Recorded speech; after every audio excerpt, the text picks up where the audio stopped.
That quiet second during a clash, a talk at work, or even a relaxed chat, someone waits for you to shoot back, justify your view, or ease tension with forced humor. Yet you say nothing, not one word. Just stay seated, eyes steady, allowing stillness to grow wide and thick. The space fills up slowly, heavy and full. Their fingers tap, words stumble now. They repeat points too hard, or heat rises without warning, asking sharply what runs through your mind. Should silence unnerve those nearby? Remain right here. Today unpacks what happens inside minds uneasy with quiet, specifically why calm unsettles when noise runs rampant everywhere else. Stillness appears foreign. It pushes back without words. That shift alarms habits built on constant sound. A pause becomes rebellion.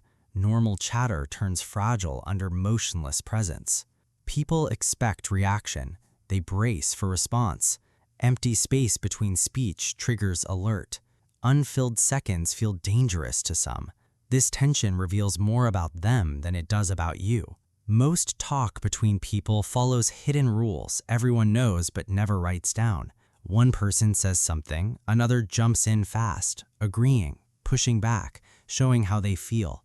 Yet if you say nothing at all, the whole pattern cracks open. Silence acts like an empty screen. Their mind fills it, guessing what you think or why you stay quiet.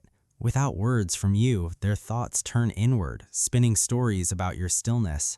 Quiet moments become mirrors when someone feels unsure about themselves.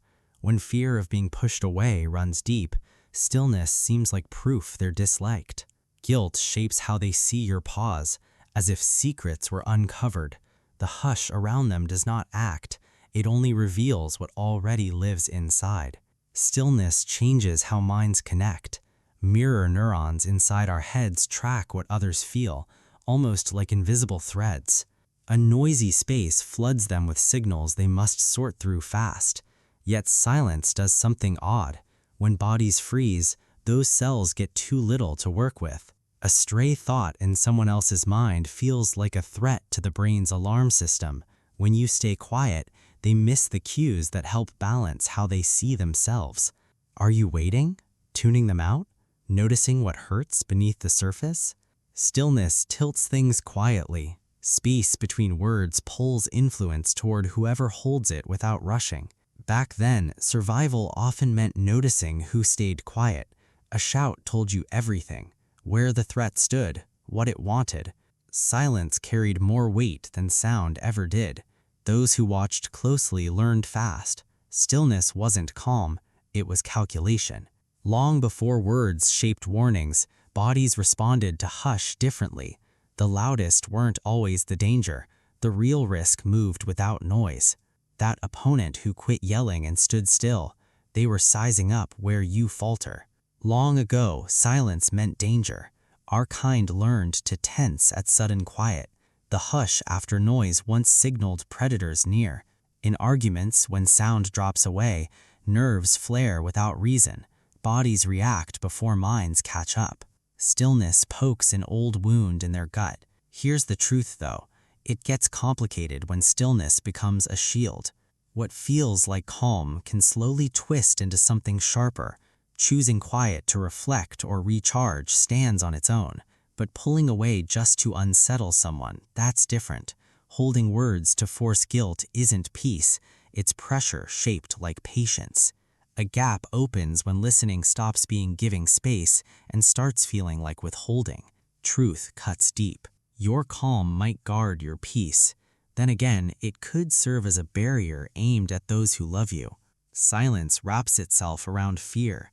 It pretends strength while dodging risk. Withdrawal feels safe until it turns into emotional warfare by omission.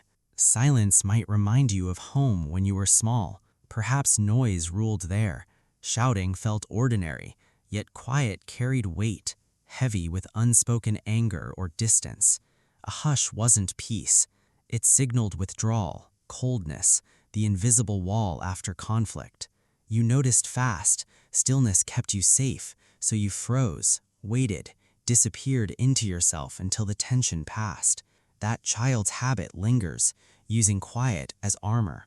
Unaware, it pushes away those who only want closeness. Stillness isn't always retreat. Sometimes it's shelter, sometimes it traps. Noise won't fix what wasn't shattered. Your calm pulls like tide, steady amid chaos rushing wild around a slow wait in a race without finish line. When we understand the roots of our silence, we stop weaponizing it and start using it to heal.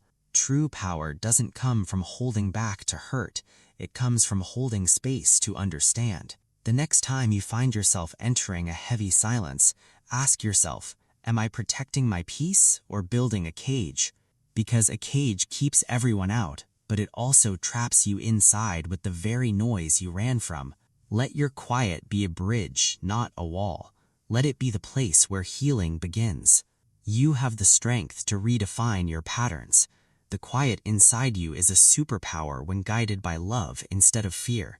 Every pause is a fresh chance to breathe, to look at your history, and to choose connection over isolation. You are no longer that small child hiding from the storm. You are the architect of your own peace now. Step into your quiet with pride. Command your space, hold your ground, and let your presence speak volumes without making a sound.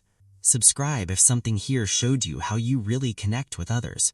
Your support helps us unmask these hidden human patterns together.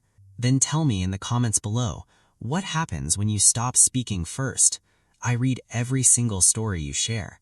Next time, we dig into why strong limits feel so hard. Watch that one. Patterns make sense once we see them. Rest comes after.